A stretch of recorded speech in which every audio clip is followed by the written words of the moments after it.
Welcome back to another video, and today we got our annual 2026 NBA awards. We're going to be handing out MVPs, DPOYs. This is not me predicting what these awards will be. These are what I have. We're doing all NBA teams, all defensive teams, all rookie teams, all that jazz.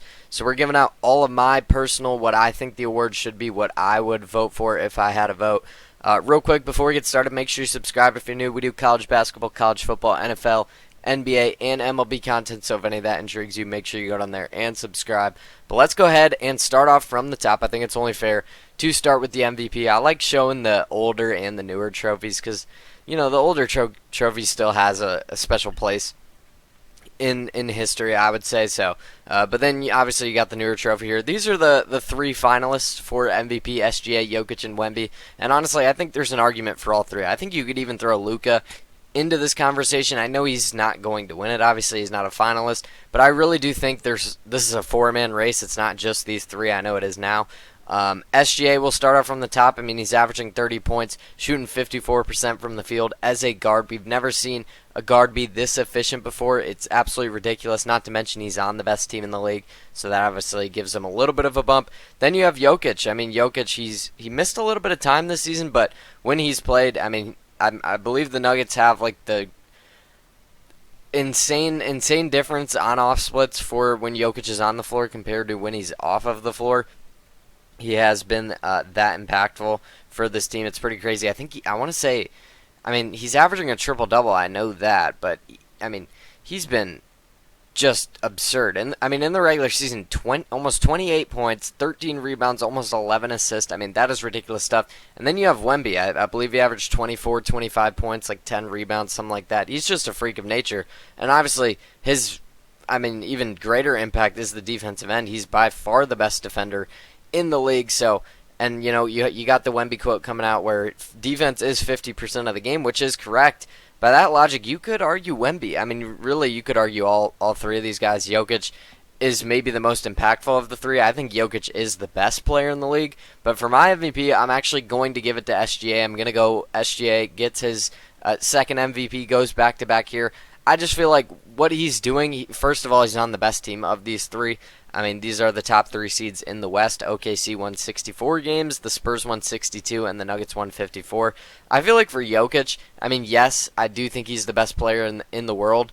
Yes, he's averaging a triple-double. Yes, he's probably the most maybe the most impactful, most, you know, advanced stat-wise, the best offensive player we've ever seen. Maybe that is all true, but he did miss a little bit of games. He is on the worst team of these three, so I think that factors in for me a little bit. And then for Wemby, offensively, I just feel like his numbers-wise, maybe impact it's the same, but numbers-wise, he maybe isn't as comparative as SGA and Jokic are. And I understand the defensive argument, but we have an award for that. It's DPOY. I think that should factor in to MVP a little bit, but obviously not a crazy amount. So I'm giving it to SGA. I mean, 54% from the field as a guard is ridiculous stuff. And don't get me wrong, I mean, SGA still has the counting stats. I mean, this guy is absolutely ridiculous. 31 points a game, 4 rebounds, almost 7 assists. He is phenomenal. So SGA is my MVP, but honestly, you can make an argument for all three of these guys. Next up is DPOY. Now, this actually did get announced before I was able to record it. Wemby was the unanimous DPOY, and there's no argument from me here. It's got to be Wemby. I mean, I've seen this guy. It's like a 3-on-1 fast break, and teams will pull out of the paint because Wemby's down there. They don't even want to attempt layups on this guy. He's averaging, I want to say, 3 or 4 blocks a game this season. I mean, he's just ridiculous. You watch any Wemby game, he's averaging 11.5 rebounds and 3 blocks, 1 steal as well. I mean, he's just the entire Spurs defense. I mean, it truly is ridiculous watching him play defense. Asar, yes, I mean, he can guard maybe almost every position. Chet is a very important piece to the Thunder's defense as well. Chet's probably second place for me. He is great defensively, but Wemby's just on a whole nother level. You've seen that. He won the award already unanimously, so I got to give it to Wemby here for my DPOY. Coach of the Year is interesting. You got 3 contestants here. Obviously, Mitch Johnson from the Spurs. He really turned around this team just like that. I mean, it was pretty crazy what he's able to do. You got JB Bickerstaff also took a very big step forward, maybe not as big as the Spurs coach did, but still they went from the 6th seed last season to being the really wire to wire 1 seed in the East, winning 60 games. Pretty impressive stuff from him. And then Joe Mazzulla winning 56 games. You could argue maybe his team. Honestly, I don't even think you could argue. I mean, coming into the season, I was going to say you could argue his team maybe had the highest expectations of the three, but I mean, truly, people were saying this was a gap year, myself included. I thought, Joe Mazzulla and the Celtics, I thought ceiling-wise they would be 6 seed, 7 seed. I predicted them to finish as the 8 seed in the East. They're sitting at the 2 seed right now. I understand the Spurs. I think I predicted them to be a play-in team also, and they're also at the 2 seed. This award really could go either way once again. I mean, it's not like the DPOY where it's just a clear cut. Like, I think, MVP could go anyway. I think it'll probably be Shea, but this one is anyone's guess to me. I'm going to go with Joe Mazzulla. I mean, not having Tatum for the majority of this season and winning 56 games, when everyone was writing them off as, maybe a play-in team, I mean, most people thought they were going to do the Pacers, what the Pacers did this season. Be bad, try to get a good draft pick, and come back next year, take this as like an off-season. But no, that was not the case. They're the 2nd seed in the East, and right now they're the favorite to come out of the East. So I'm going with Joe Mazzulla. I mean, the system he runs. If you told me it was Mitch Johnson, I really wouldn't be shocked. If you told me it was Bickerstaff, I may be a little bit shocked. I think he might be 3rd on the ballot for me. But, I mean, I'm going to give it to Joe Mazzulla, but I could understand an argument for all three, obviously. Rookie of the Year, this one is so tough. This one is truly, I mean, I don't think VJ Edgecombe, as much of a great season that he did have, I don't know if he's going to be able to compete with these other two guys. VJ Edgecombe, I mean, don't get me wrong, this guy, we saw it from night one. I mean, he dropped, like 35 in his first game of his career. That's ridiculous stuff. I mean, VJ Edgecombe stepped up for the Sixers all year, 16 points a game, 6 rebounds, 4 assists. But you look at the other two, I mean, Cooper Flagg was doing everything for the Mavericks at a certain point in this season. I mean, he was ridiculous. Both sides of the ball, he was pretty impactful. I know they only won 26 games. He is on the worst team of these three, but I don't really know if that matters all that much, in all honesty, when it comes to Rookie of the Year. He averaged 21, 7, and 4.5, so I guess I'll round it up. 21, 7, and 5 for Cooper Flagg. Pretty insane stuff, and like I said, he was playing point guard. He was playing a lot of positions for the Mavericks, really running the entire offense. It was pretty crazy what he was able to do. But then you go over and look at Con Knipple, and he had a pretty phenomenal season as well. 18.5 points a game, 5 rebounds, 3 assists. I know Cooper Flagg wasn't the number one option, but the Hornets were a much better team. Con Knipple finished 3rd on his team in points per game, compared to Cooper Flagg being number 1. But like I said, the Hornets were a much better team, so it's kind of what do you value here? Me personally, the thing that really stood out to me was that Con Knipple led the league in 3-pointers made. That is insane stuff to do as a rookie. I think Cooper Flagg's probably going to have the better career. I think he might be the better player already. But in terms of Rookie of the Year, I'm giving it to Con Knipple. I think Con Knipple deserves it. Leading the league in 3-pointers made as a rookie is ridiculous stuff, especially at this point in the league when everybody's shooting threes. I mean, that's pretty remarkable. So I got to give it to Con Knipple for me personally.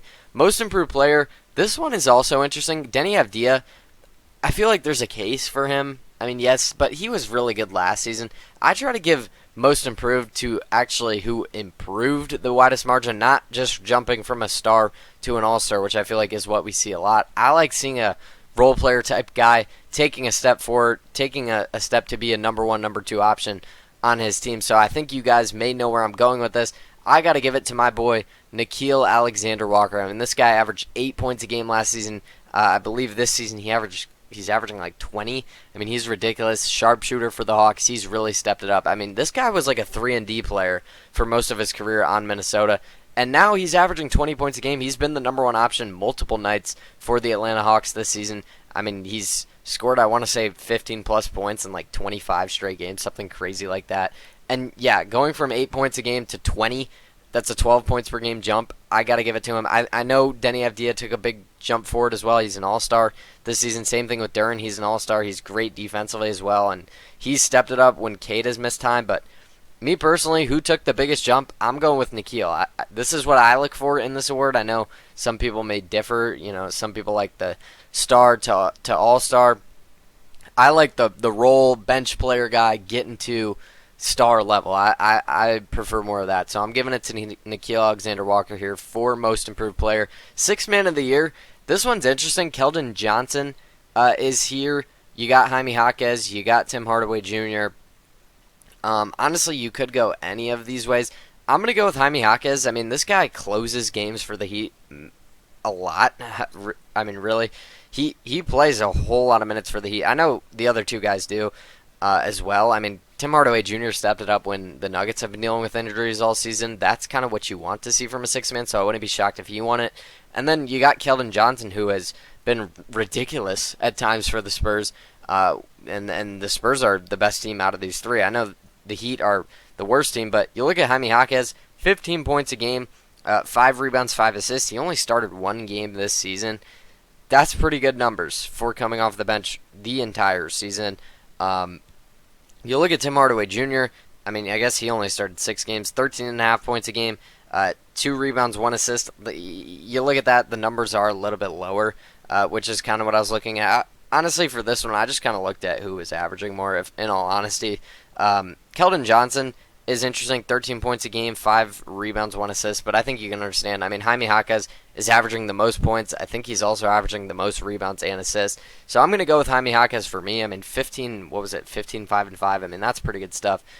Pretty good production for coming off the bench all season. And then Clutch Player of the Year, the new award that the NBA likes to award. I think all these guys are definitely deserving. You got Jamal Murray. He's been huge for the Nuggets down the stretch. And then SGA, he's obviously been, I mean, he's my MVP. Like, he's been so big for them to close out a lot of games. Me personally, I got to give it to SGA. I mean, I just remember multiple times this season him hitting buzzer beaters, him popping off in the fourth quarter. I mean, just this one game alone maybe deserves it. I mean, who I forget who he's playing, but maybe it was the Clippers. Maybe he hits a buzzer beater to win or to send it to OT. Then they call it off, say it was an offensive foul, and then he hits another buzzer beater in overtime to win the game. I mean, that's ridiculous stuff. I got to give it to SGA for that. Just that alone was just ridiculous. And I know these other guys have big shots as well. Anthony Edwards beat the Thunder in clutch. He had that clutch 3. That was a while ago, though. But for me personally, I got to go SGA. I mean, he's taken over fourth quarters. He's so efficient. I mean, there's been multiple fourth quarters this season where he just can't miss. And that's just enough for the Thunder to win the game. So I got to go SGA here. He's winning 2 awards for me, Clutch Player and MVP. But now let's go ahead and get into our All-NBA teams. Starting off with my first team, you got to start with the 3 MVP candidates. So this is what I have. Clearly, like I mentioned when I was talking about MVP, I think it's a 4-man race, so I got to throw Luka in there. I mean, he had a stretch this season where he was averaging like 40 points, 45 points a game. I think that was over a whole month. I mean, he's averaging 30. I think he's leading the league in points a game. He's also averaging 8 rebounds, 8 assists. I think it's either 33 or 34 and 8 and 8. I mean, he's ridiculous. So Luka has to be first team. And I think this 5th spot is where you could go a few different ways. I believe Cade Cunningham is eligible for All-NBA honors, so I will put him on, my All-NBA teams, but it's not going to be first team. But honestly, I think there is an argument for him to be first team. I think Kawhi deserves a shout out. 28 points per game at this point in his career is pretty insane. But I'm going with Jaylen Brown. I mean, the fact that he's taken the Celtics to the 2 seed this season, he's stepped it up. When really the whole season, whilst Tatum was down, I mean, he averaged 28.7 points a game, 7 rebounds, 5 assists. He was ridiculous for the Celtics, so he's got to be first team for me. And then second team, I kind of already spoiled it. Kawhi and Cade got to be here. Kawhi, 28 points a game. Cade led, when he was healthy, he led this team. He was the whole offense for them. I mean, he's a scorer. He dropped, 30? He dropped like 35, maybe more than that a few days. That was that yesterday? In the playoffs? I mean, it might have been 2 days ago. I mean, he's ridiculous. And then obviously assist-wise, I mean, even better. He, like I said, he runs the whole offense. Kawhi was really the only bright spot for the Clippers this season, but he kind of just brought them out of the dumps. I mean, they started out the season so bad. He really turned it on. I would go Anthony Edwards next, but he's not eligible, so he's going to have to stay off the All-NBA teams, unfortunately. But next up for me has got to be Donovan Mitchell. I mean, Donovan Mitchell, kind of the same thing with all these guys. He is just so important to these offenses. 28 points a game, 4.5 rebounds, 5.7 assists. Ridiculous scoring from him. The best scorer on the Cavs by far this season. He has been so huge for them. Next, I got Tyrese Maxey. A lot of people I've seen have him on their third teams. I gotta have him. I gotta have him on my second team. I mean, this guy has been remarkable this season for the Philadelphia 76ers. Really just every season it feels like this dude gets better and better at scoring the ball. 28 points a game, 6.6 assists, 4 rebounds. Just ridiculous scoring output from him. Next, Jamal Murray. I'm going to throw in on my second team. I mean, when Jokic was down, I mean, he was averaging close to 30 points a game, I believe. He has been just absurd. 25 points a game, 4 rebounds, 7 assists, 25, 7, and 4. That's crazy. Alongside Jokic putting up that many numbers, I mean, that's ridiculous stuff. Jamal Murray all of a sudden is having like the best season of his career. It's crazy. Kawhi and Jamal Murray are having like the best scoring seasons of their careers at this point in their careers. Pretty insane what they have been able to do. So yeah, that's going to round out my second team. Moving on to the third team though. Again, I mean, Jamal Murray, Tyrese Maxey could be bumped down the third team for these next few guys. I got KD on my third team. If you wanted to argue he should be on the second team, that's fine with me. I mean, you could definitely argue that. He's averaging, I think, 25 points a game this season. He is so huge for the Houston Rockets offense. He's their number one option by far, and we saw game one against the Lakers how bad they looked offensively without him, so he's obviously a huge part of that team. Jalen Brunson, if you wanted to argue he should be second team, I wouldn't be upset with that at all. I mean, he's been ridiculous all season, 26 points a game, 7 assists, just insane stuff from him. Those two are probably the only two I'd consider for second team. Duren's probably a third team guy for me, but the fact that he's played so well even without Cade Cunningham this season and the step he has taken forward this season, I think he's deserving of All-NBA. I mean, he's averaging 20 points a game on the 1 seed in the East. You got to have two guys from the 1 seed in the East. At least I think. Yeah, 19.5 points a game, 10.5 rebounds, 2 assists. I mean, but defensively as well, he has such a big impact. So Duren's got to be here for me. And kind of the same thing, I got to go Chet. I mean, you got to have the number 2 of the 1 seed in the West. At least I think. That's what I try to do. I try to have two guys from the top teams. Chet Holmgren, 17 points a game, 9 rebounds, but a lot of his impact was defensively, so I think deservingly so. He's got to be All-NBA third team. And then my last guy, I was in between a lot of guys. I settled on Jalen Johnson of the Atlanta Hawks. I think he's deserving of an All-NBA selection here. I mean, he's averaging around to a triple-double. I mean, 22.5 points a game, 10 rebounds, 8 assists. That's All-NBA numbers if you ask me. So I'm going Jalen Johnson as my final spot here. Maybe a little surprising. All defensive first team. We're going to kind of speed through these because there's not much to talk about. I got to go with the DPOY finalists, obviously. Wemby, Chet, and Asar. All those guys have ridiculous stuff. Scotty Barnes got to come in on the first team for me. I mean, he's the best defender on the Raptors by far. He can guard 1 through 5. He's so crucial to what the Rockets do. Same thing with Rudy Gobert. I mean, I know he gets a lot of criticism in NBA, in the community, NBA community, but he is really that impactful. If you watch him play defense, he is that good. I know he's had some shaky games this season, but I mean, most of the time he is really important. I mean, he's been one of the best, maybe the best rim protector in the league for a long time. Now it's obviously Wemby, but Rudy Gobert has been that guy for a long time. He's got to go first team for me. And then second team, I got Bam Adebayo, still elite defensively. Feels like he's always on these defensive teams. Derek White, he's such a good perimeter defender. Got to throw him in here. He can guard a whole lot of positions as well. He's insane. Stephon Castle gets a nod for me. He's been huge for the Spurs defensively. Him and Wemby. I mean, the Spurs, really, the whole defense has been ridiculous. And it's not only Wemby. The perimeter defense from Castle has been huge for them this season as well. Case and Wallace, J-Dub was kind of their perimeter defensive guy, but since he's been injured most of the season, Case and Wallace has stepped up. I mean, he's been ridiculous defensively. Maybe he's been taught by Caruso, all those guys that the Thunder do have, but he's been insane. And then my final guy, I'm still going to go with Evan Mobley. I know he's taken a little bit of a step back this year defensively, but he won DPOY last year. I still think he's by far the best defender on the Cavs. He's huge for what the Cavs like to do defensively, so I'm going to throw him in here as my 10th pick for all defensive second team. And then my all rookie teams. The first team feels pretty clear to me. You got Con Kneppel, you got Cooper Flagg, VJ Edgecombe. Those top 3 are just locks. I mean, they're obviously the 3 finalists for Rookie of the Year, so no discussion there. Next up, Dylan Harper's got to be in here. He's been really the 7th man for the Spurs, but he's been so good all season long. Really, I mean, he's been able to hit a lot of clutch threes at times for them this season. And then Cedric Howard of the Memphis Grizzlies, he's been really, really good. Kind of under the radar, but I think he deserves the knock here to get all-rookie team. 13.6 points a game, 6 rebounds, 3 assists. Really, really impressive stuff from the rookie there.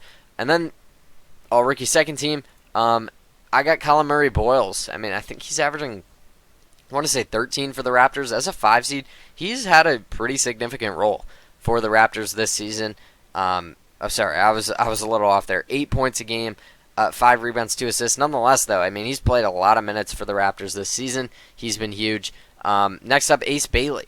I know he's on the Jazz, so there's not much guys to really score instead of him. But I mean, realistically, Ace Bailey has been, 14 points a game. That alone should get you on these as a rookie. That's really impressive. Jeremiah Fears has had a lot of promising scoring outputs for the Pelicans this season. Same thing with Derek Queen. I know he closed the season out a little rough, but there was a stretch this season, the first few months, where he was looking like one of the best rookies in the class, potential all-rookie first team. He did slip down to second team for me. And then my last spot, Ryan Kalkbrenner. He's played a lot of meaningful minutes for the Hornets. He's been a really good rim protector.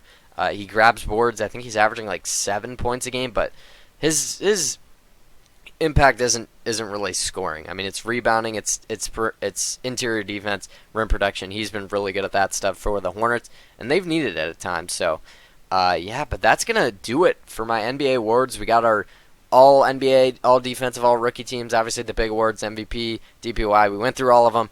So let me know down in the comments what you agree with, what you disagree with. Who do you have winning some of these awards? What do your all NBA teams look like? I'd love to discuss down there. But once again, that is going to do it. Thank you so much for watching. Like this video if you enjoy. Subscribe to the channel if you are new. Turn on the notice to make sure you don't miss whenever we upload. We're doing college basketball, college football, NFL, NBA, and MLB content. So again, if any of that interests you, make sure you subscribe. But with all that being said, yeah, that is all I have to say for you guys. So, yeah, we'll probably see you guys next. I want to say, I don't know if tomorrow, but we'll see you guys at some point this week with another NFL mock draft video. But yeah, I think that's all. Thank you so much for watching, and I will see you guys next time with another NFL mock draft video.